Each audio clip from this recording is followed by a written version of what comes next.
5가지 사랑의 언어에 대해서 생각하기에 이것은 이제 배우자의 사랑의 언어를 알 것 같은가? 사랑의 언어 어떻게 하면 말을 탱크 점검 게임.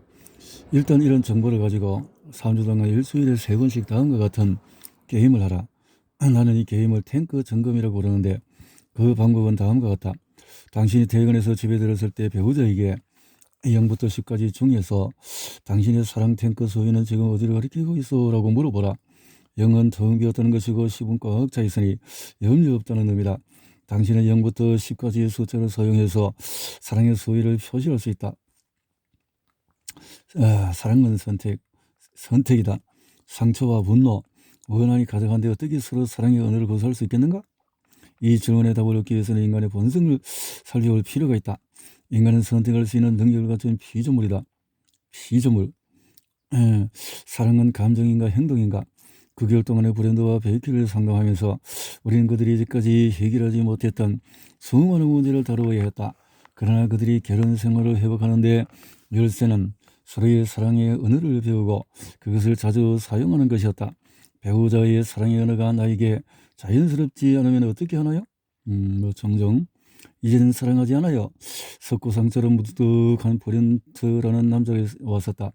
자칭해서 온 것이 아니라 내가 요구해서 왔다.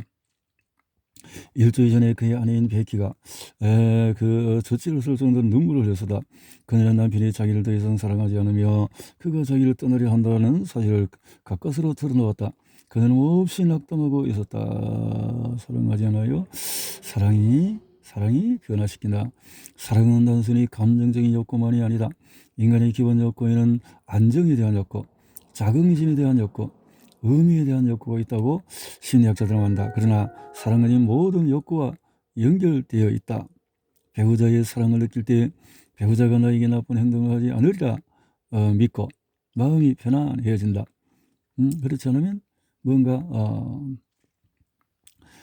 사랑의 가장 위대한 도전은 애는 아주 신앙심이 깊었고 교회도 열심히 출석했다. 결혼 생활을 회복할 수 있는 유일한 소망은 바로 그녀의 믿음이라고 나는 추측했다. 그 다음날 나는 애인을 마음에 두고 그리스도의 생애에 대한 누가복음을 읽기 시작했다. 누가는 의사로서 아주 세밀한 관심을 가지고 1세기 나사렛에서 사는 예수 가르침의 생애를 정연하게 기록해왔기 때문에 나는 언제나 누가에 대한 것을 읽는다는 거죠. 그래서 아내를 사랑하게 되는 것을 10가지 방법은 어떻게, 또 남편을 집에 못 들어주는 20가지 방법은 어떻게, 360일 사랑의 표현 방법은 10가지, 20가지, 360가지 사랑이 얻는 것이 아니라 내 생각에 단지 5가지가 있을 뿐이야. 5가지. 머릿속에 5가지. 6개월간의 실험에서 나란 감정의 탱크가 무엇인지, 애니 그러하듯이 감정의 탱크가 수위가 낮아지면 배우자에 대한 사랑의 감정은 사라지고 단지 공허함과 고통만 따른다는 사실을 설명해 주었다. 사랑이 깊은 감정의 욕구이므로 사랑이 없으면 깊은 감정의 고통을 겪게 된다. 배우자의 사랑의 언어를 배워서 구사하면 그의 감정적인 욕구가 충족되므로 긍정적인 감정이 되살아날 수 있음을 말했다. 사랑의 탱크를 채워라. 사랑이라는 말은 가장 중요하면서도 혼동하기 쉬운 단어다. 세상 사상가든 종교적인 사상가든 사랑이 삶에서 중요한 역할을 한다는 데 대해서는 의견을 같이 한다. 수천 가지의 책, 노래, 잡지나 영화에 사랑이라는 단어가 판을 치고 있다. 당신은 어떻게 생각하는가? 이 책을 읽으면서 여러 부부의 삶을 들여다보고 조그만 마을과 큰 도시를 방문하고 상담실에 앉아보고 식당에서 사람들과 이야기를 나누면서 당신은 무엇을 생각했는가? 맺는 말. 이렇게 5가지 한번 봅시다. 당신이 가장 사랑하는 언어를 이해하고 배우자의 어떻든 배우자든 어떤 누구든지 사람의 관계를 통해서 이 책의 목적은 사랑이라는 말과 관련된 온갖 혼동을 제거해주기 위해서 한 것이 아니라 우리의 정서의 건강에 꼭 필요한 사랑에 초점을 맞추려는 것이다. 아동심리학자들은 모든 아이가 정서적으로 안정되기 위해서는 충족되어져야 하는 어떤 기본적인 정서적인 욕구가 있다고 말한다. 이런 정서적인 욕구 가운데서 아이들이 누군가에 소속되어 있다는 것을 사랑과 애정의 욕구보다 더 중요한 것은 아무것도 없다.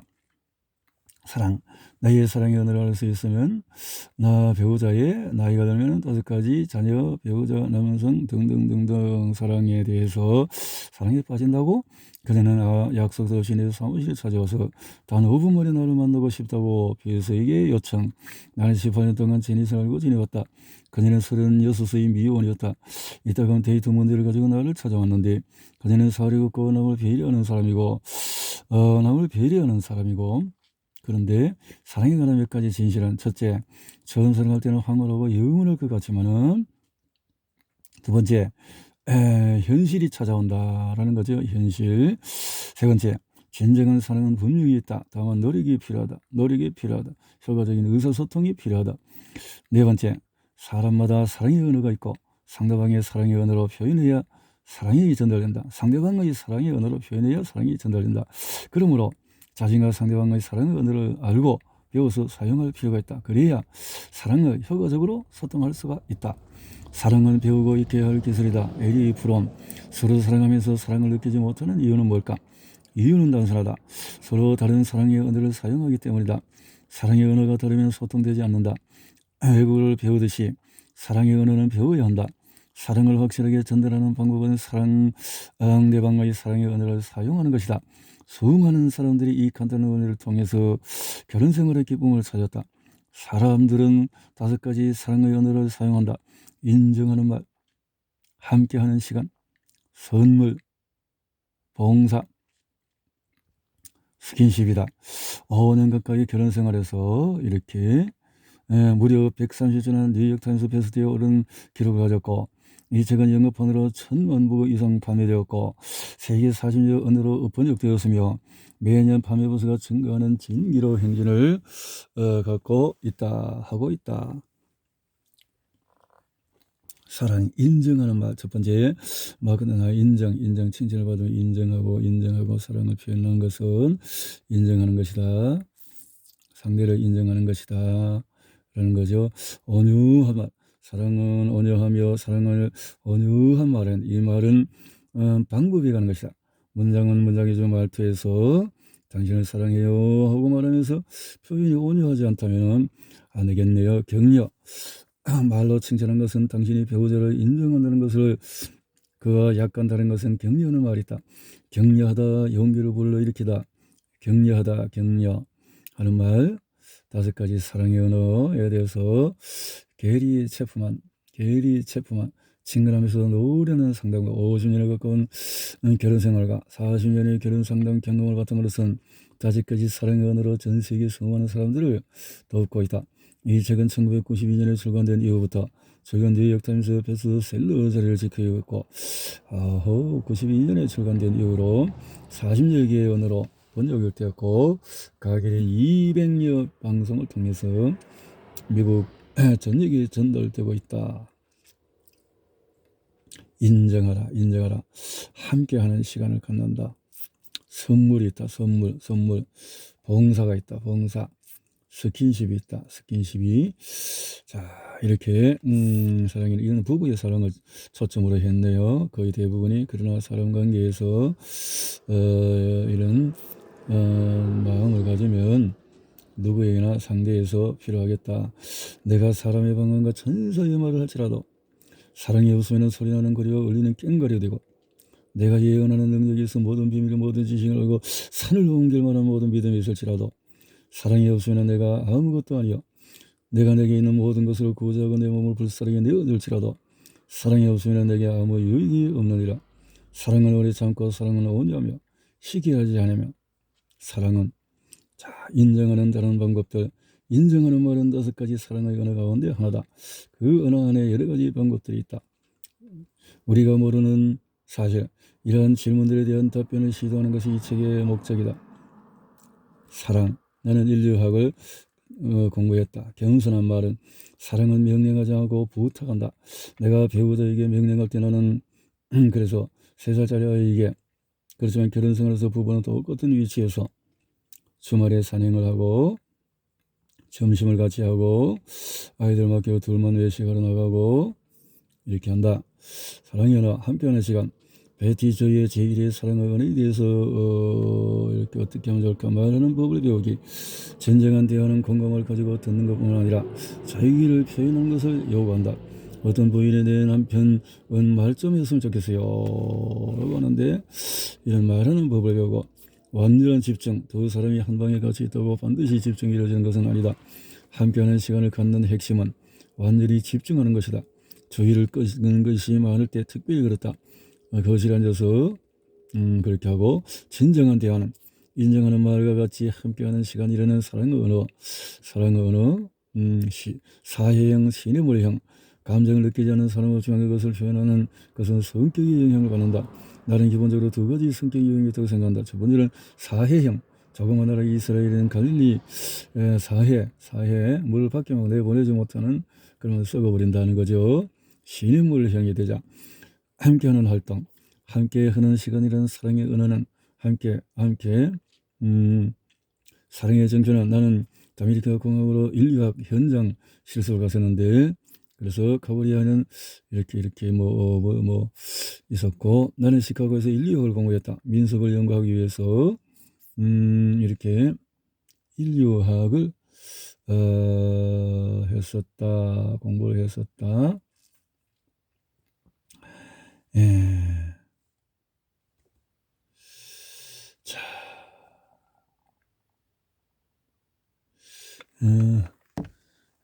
이 속리산에서 이 책을 읽으면서 좋은 환경 속에서 좋은 분위기 속에서 이 책을 읽으며 이것이 인생의 나의 또 포커스가 되는 상담학의 중심이 되었으면 좋겠다 이 생각이 들어지는 그런 내용으로 쭉 연결이 되어지는 것이 감사하네요. 사랑 이분이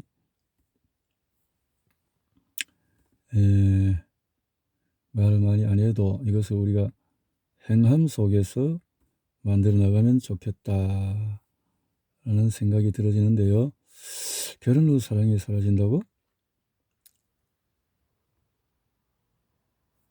그래서 사람의 말, 천사의 말을 할지라도 인정하는 다른 방법들, 인정하는 말 5가지 언어 가운데 그 언어 안에 여러 가지 방법들이 있다. 인정하는데 겸손해라. 인정하는데 겸손해라. 부터 주말에 점심을 같이 하고 같이 외식을 한다라는 거죠. 함께하는 이 시간들이 중요하다. 함께하는 시간, 집중을 할 때 완전 집중을 해서 대화, 진정한 대화가 있어야 될 것 같다. 그래서 시내물형이 되고 함께하는 활동이 있고 그래서 이런 봉사를 하고 봉사 현관 깔판인가 아니면 사랑하는 사람인가. 나는 20년간 그를 섬겼습니다. 손발이 떨도록 시정 들었어요. 그러나 그는 내 친구와 가족 앞에서 조차 나를 무시하고 함부로 대하고 멸시했습니다. 현관 깔판처럼 나를 짓밟았습니다. 내가 그를 미워하는 것이 아니에요. 난 그를 아프게 하고 싶지 않아요. 하지만 원통합니다. 더 이상 그와 함께 살고 싶지 않습니다. 이 부인은 20년이나 봉사였지만 그래서 여기에 대한 한이 맺혔네요. 우리는 스킨십이 사랑을 전달하는 방법 중에 하나라는 사실을 알고 있다. 스킨십, 포옹하거나 안아주거나. 그래서 접촉의 힘, 인간의 5가지 감각 가운데서 다른 4개와는 달리 촉각은 이렇게 촉각을 통해서 몸은 스킨십을 기다린다. 스킨십, 만져주고. 위기야 스킨십, 사람은 위기의 순간에 본능적으로 서로 껴안는다. 특히 서양 사람들은 이런 것이 준비가 되어 있는 모습이 있죠.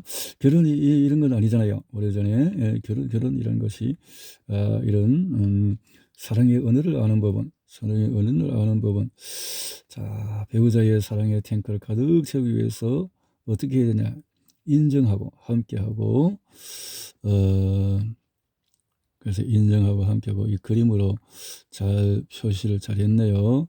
인정하고 하는 이 5가지라, 선물도 주고 봉사하고 스킨십을 하고, 이렇게 할 수 있는 것이 인정, 함께, 선물, 스킨십, 봉사, 함께하는